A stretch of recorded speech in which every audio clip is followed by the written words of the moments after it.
Donc vous disiez que vous faisiez des petits dessins. Voilà, à chaque fois que je me balade, du coup, je fais des petits croquis de ce que je vois. C'est rempli de petits croquis de ce que je vois à travers les mouillages. Et puis à chaque fois, je m'arrête, je fais des petits dessins comme ça. Et je parle avec plein de gens. D'où les informations qui sont dedans. Ah, voilà. Qui sont assez locales à chaque fois. Alors ici, toute la partie porquerolles, là, je connais pas mal.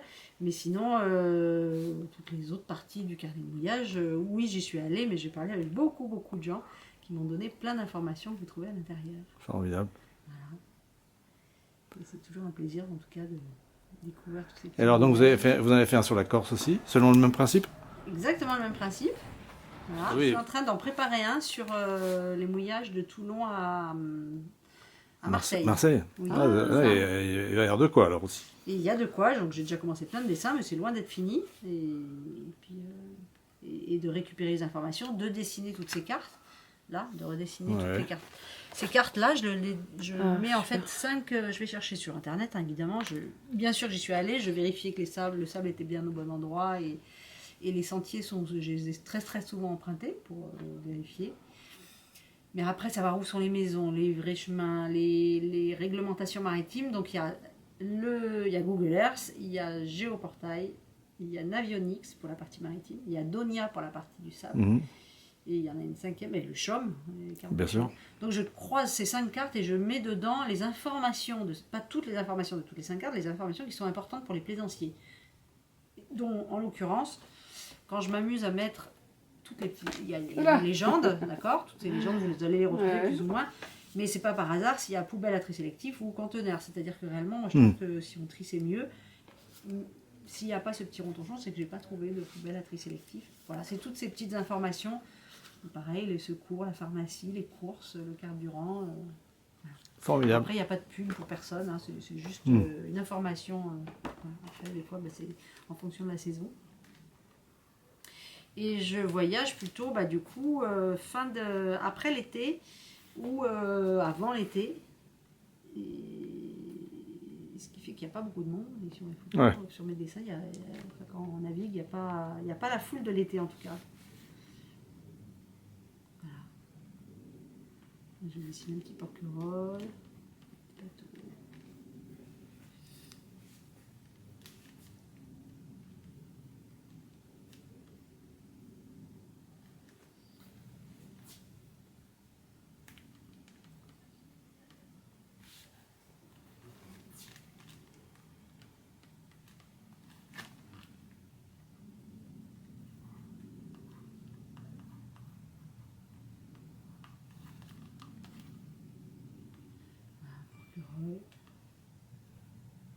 Et on est le 30 avril. Alors ce carnet, il est d'actualité depuis l'an dernier, il est juste, hein, il est encore juste. D'ici une année ou deux, d'ailleurs c'est marqué, vous allez avoir pas mal de mouillages organisés, en l'occurrence autour de l'île. Ah oui, c'est en train de se décider. Au même titre que Port-Cros, toute la partie Port-Cros. Je vous montre ça parce qu'en fait, est-ce que vous avez remarqué qu'ici c'était la presqu'île de Gien, la rade d'Hyères, la rade de Borne, l'île de Porquerolles, d'accord. et le Levant. Non, évidemment, vous n'avez pas remarqué. Voilà. En fait, c'est ça que je fais sur les cartes marines. Imaginez que ces cartes-là sont de format carte marine, 1,10 m par 75 vous pouvez cm. nous rappeler? Presqu'île de Gien, Ouais. rade d'Hyères, Voilà. avec le Cap Bénat, le Borne, le Lavandou, le Cap Nègre, vous avez la Cavalère, les 3 caps avec le Cap Camara ici, l'île de Porquerolles, l'île de Port-Cros avec Bagot et l'île du Levant. Super. Voilà. Effectivement, je n'avais pas remarqué. Vous allez avoir des cartes comme ça, regardez, là il y en a une autre. La presqu'île de Gien, la rade d'Hyères, la rade de Borne. C'est la même carte, Porquerolles, Port-Cros, le Levant. D'accord. Vue d'une autre façon. Et ça, c'est des. Là, il y en a d'autres. Il y en a quelques-unes comme ça. Que vous avez mis, Voilà. Ça, c'est une côte de Turquie. Là, vous avez vu une carte. Et je vais utiliser la déclinaison magnétique. Je vais la mettre au centre du feu de la Jaune Garde. Et la carte marine, elle est là. Et ça, ce sont les lignes de. Ça doit être 10, 20, 30, 50, 40, 50 mètres. De niveau. Oui, les courbes de niveau. Voilà, c'est mon travail sur carte marine, c'est essentiellement ça. Et c'est pas la plupart des choses qui sont là-dedans sont plus soit des cartes que j'ai redessinées, soit des croquis que je fais quand je suis en bateau. Et les cartes, vous voyez, là maintenant que je vous ai montré ça, Mais ça, c'est les petits formats. Ce sont des lithographies. Vous voyez la même carte encore. Vous la repérez. Oui. Presqu'île de Gien, Porquerolles, Porquerolles, le Levant. Tout à fait, ouais. Voilà. Est-ce que là, vous voyez où est-ce que c'est? Alors,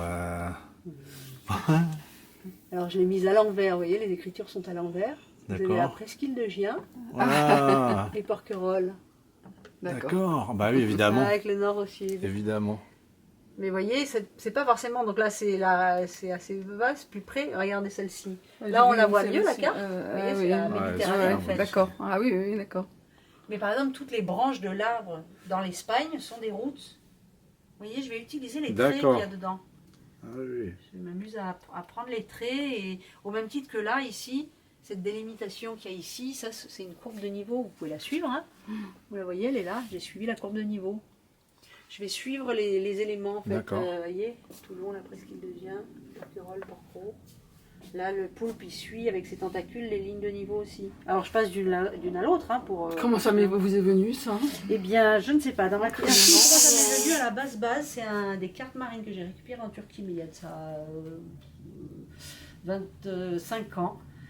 Et j'ai voulu dessiner dessus. C'est pour ça que les premières, une du phare, là par exemple, c'est ça, c'est une carte de Turquie. Et j'ai dessiné autre chose en me disant, mais après tout, pourquoi je dessinerais ce qu'on voit de la carte? Parce que la carte marine, très souvent, est représentée, enfin, celles qui sont peintes avec un élément qui peut être inhérent à la carte, soit un bateau, soit un phare, soit même un paysage, mais pas forcément en jouant avec la carte. Comme là, c'était une carte de Turquie, j'étais à Porquerolles, je me suis dit, après tout, je vais utiliser ça différemment. Et j'ai commencé comme ça. Et depuis, je fais ça. Donc, j'ai peint pas mal de cartes. Là, j'ai mon placard à cartes rangé par région. Mais les originaux sont tous sur des grands formats comme ça, en fait. D'accord. Voilà, c'est assez grand, en fait. C'est des très grandes aquarelles. D'accord. Voilà, là, c'est la... Cette carte, en fait, a été peinte.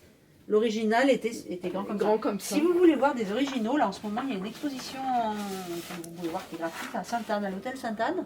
D'accord. Vous rentrez dans l'hôtel Sainte-Anne et vous allez à gauche et à droite et vous allez voir certains grands formats, dont un poulpe par exemple, qui est sur une carte comme ça, et là elle fait 2 mètres par 1 mètre 10, donc c'est un très grand poulpe. Et alors les lithographies, vous les faites faire où À Toulon, il y a 45 exemplaires de tirés, numérotés. Ah oui, d'accord. En grand format ou non, comme ça? Que ce format-là.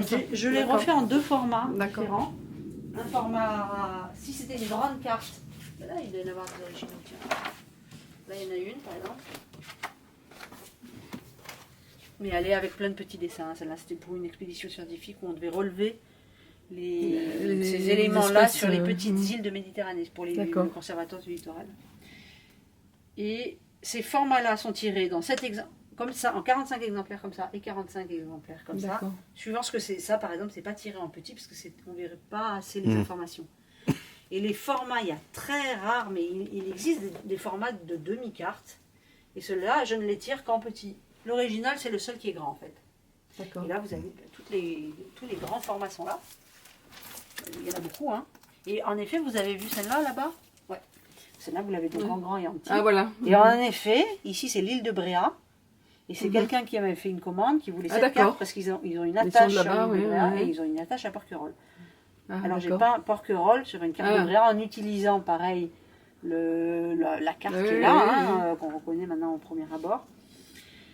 Les déclinaisons magnétiques, voilà, je m'en sers. Le gabion, vous voyez, il est dans cet alignement. Tout en fait, et je vais aller rechercher tous ces petits traits, ces petites taches et je vais isoler ce qui m'intéresse en fait. Et j'ai dessiné du coup ici un paysage de Porquerolles qui fasse un peu breton, pour que ça mette aussi un petit peu le... J'aime bien un peu l'ambiguïté, de savoir, de voir sans voir, de découvrir après, voilà. Ah oui, et puis il y a déjà au départ, les cartes sont planes et vous mettez du relief. Exactement, c'est ça. C'est souvent aussi d'essayer de mettre de la profondeur dans quelque chose qui est tout plat. C'est celui-là aussi, l'original que vous allez pouvoir voir là-bas, qui est grand du coup. Ah ouais, d'accord. Donc pareil, il a attrapé les îles dans ses tentacules. Ah oui, d'accord. Voilà. Et il est caché dans une grotte qui est la radière en fait. Je vais vous montrer une autre qui n'a rien à voir, mais où on voit bien 2 cartes identiques traitées de façon totalement différente. Vous avez celle-ci qui est la façon traditionnelle de peindre une carte, comme je vous disais, on peint un élément qui va avec la carte. Donc ça, c'est un art particulier qui existe. En fait, l'origine de sur cet les art-là, illustres, c'est plus en Bretagne qu'on en voit des gens qui travaillent sur les cartes. Et après, Titouan Lamazou a beaucoup vulgarisé avec des visages de femmes, ou avec des plantes, ou avec des bateaux. Et c'est très très beau d'ailleurs. Mais en utilisant comme ça aussi. Et qu'est-ce que je voulais dire, c'est qu'à la base, les navigateurs, les explorateurs, les naturalistes qui partaient en expédition n'avaient pas forcément assez de papier aussi, utilisaient aussi ces cartes. Les Anglais, aussi les cartes anglaises très souvent ont des dessins qui sont faits pour aider à la navigation. Alors, pour mémoriser alors ou en fait, pour le navigateur, pour lui dire qu'est-ce qu'il va voir en arrivant. Ah oui. Et il dessinait sur les cartes, du coup, qu'est-ce qu'on voyait. Je vais prendre un peu d'eau parce que parler de choses. Hop, ça en est une anglaise. C'en est une là. Donc, moi, j'ai fait ma ligne d'horizon où j'ai représenté de Toulon, de Marseille, je veux dire. C'est comme une coupe. Voilà, j'ai rétréci évidemment, on ne peut pas voir tout ça sur une même ligne d'horizon. Mais regarde ce que les Anglais avaient fait. Eux, ils avaient fait aussi ça. Ça, c'était sur la carte. C'est des choses qui sont faites, qui existent en fait. Vous voyez, des fois, il y a des vieilles cartes où on voit des navires, des batailles navales. C'est parce qu'en fait, c'est pour représenter qu'est-ce qu'à ce moment-là, dans l'histoire, c'était passé. C'est historique, voilà. Donc, des gens qui travaillent sur les cartes, il y en a plein. Après, en effet, moi, j'ai jusqu'à 13 ans, et pourtant, ça fait un moment, j'ai toujours vu travailler les cartes de cette façon. C'est-à-dire qu'on utilisait la carte comme un décor, on va dire, et ça va bien ensemble. Là, j'ai pris une ligne. Donc, vous voyez ce relief-là, de Saint-Tropez à Menton. Saint-Tropez, il est là. J'ai peint Saint-Tropez, un voilier qui navigue à Saint-Tropez. Jusque-là, traditionnel. Je vais prendre la même carte de Saint-Tropez à Menton. Saint-Tropez, toujours là, d'accord. Menton, toujours là. Je vais l'utiliser à l'envers. Je décide d'en faire une vague. Je vais prendre les 500 mètres et les 1000 mètres de fond pour faire l'écume. Donc, j'isole, par exemple, les îles de Sainte-Marguerite et les Reims en transparence de la Jeune Garde. Là, c'est juste un haut fond. Hein. Donc, j'utilise vraiment plus la carte comme un... Maintenant, si vous voulez encore lire et savoir où vous êtes, bon là, vous êtes quand même un peu à l'envers. Hein, vous encore naviguer. On voit encore les éléments comme c'est à l'aquarelle, c'est toujours en transparence. Super, magnifique. Voilà. Et je m'amuse plus à faire ça, quand même, à utiliser la carte sous un autre support que à faire ça. Mais ça m'amuse aussi, quand même. Hein. C'est plus juste. Alors, c'est livraison navale. Livraison, ça y est, c'est ça. Qu'est-ce que c'est ce trafic là? Elle passera demain. Je te montrerai tout ça. Je me montre tout ça demain. Bon, eh bien merci beaucoup, merci Sabine.